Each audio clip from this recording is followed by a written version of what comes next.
Hello, everyone, and welcome to the Eddie Proudfoot podcast. Today, on our 27th episode, we are going to be talking about light and vision in Dungeons & Dragons 5th edition. So let's get started. First off, light. There are three types: bright, dim, and darkness, which is a lack of light.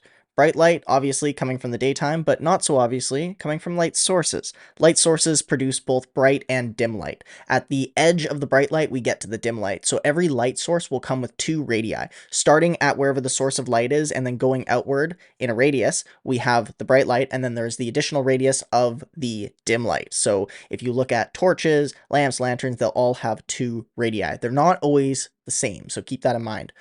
Then in dim light, this is also caused by twilight of night and then the break of dawn. So these will also be examples of dim light. Dim light will have some negative side effects. Mainly, it is an example of a lightly obscured area. We'll talk about obscured areas in a second here. First, darkness. This would be in the middle of the night and from being in subterranean layers like dungeons, temples, cave systems, anything that has a lack of light coming in, you're going to be in darkness. You can always react by lighting a torch, using the cantrip light, or something like that to light up the area for a given radius when you're in the dark. Otherwise, you're going to be in the darkness, which is an example of a heavily obscured area. So these two types of obscured areas, lightly obscured and heavily obscured, come from a lack of light, as we discussed, but they also come from the environment. If there's something that physically obstructs your vision partially or fully, such as a patchy or fully dense fog, or if you're in a moderate dense forest or a very dense forest, these can be lightly or heavily obstructed areas. If it's lightly obstructed, you are disadvantaged on every perception check you make that involves sight. If you're in a heavily obscured area, you count as being blinded. So if you go to the Appendix A in the Player's Handbook, on page 290, there is the blinded condition.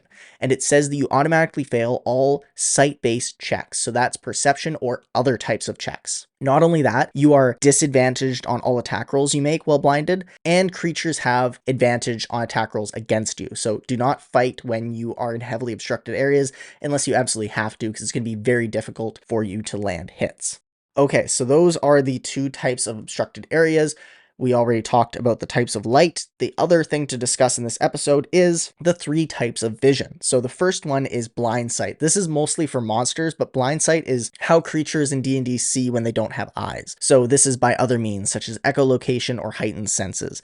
Blindsight always comes with a radius as well, except there's only one radius, unlike light, because it's just, this is the range in which the creature is able to perceive things, and outside of that range, they're not aware of its existence. Then there is dark vision. Dark vision is what some creatures have in D&D to help see in darkness. So there are quite a few races that will get dark vision as a racial trait, and it means you see in darkness as if it were dim light, except you don't see color. And this is for 60 feet typically. And then in dim light, you see as if it were bright light for 60 feet. So that's what dark vision does for you, which is very handy because it gets rid of that not being able to see in the darkness unless you have a torch, which is really handy. You will not believe how handy that is until you play in a few campaigns and understand that being able to see in the dark is pretty damn sweet, because then you don't have to light a torch and give away your position if you're trying to sneak up on someone. And that brings us to the final type of vision, which is Truesight. So Truesight is really great. However, you can still be in lightly or heavily obstructed areas if you have Truesight, vis-a-vis any physical object that's blocking your vision, such as the fog we discussed or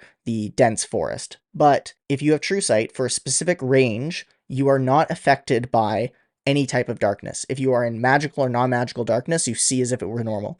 You can also see invisible creatures. You can automatically detect illusions and succeed on saving throws against them. You automatically see creatures that are shapeshifted to be in their true form. If there's a creature that's been transformed from some magical effect, like polymorph, for example, you see the true form of the creature, and you can see into the ethereal plane. I know some of you probably don't know what the ethereal plane is, but there's this whole planar structure in D&D, and if you'd like to read more about it for context, please go to Appendix C on page 300 of the Player's Handbook. On page 301, they do describe what the ethereal plane is. I like to think of it as this ghostly plane that has deep connections to the material plane through actual physical locations that map between points in both planes.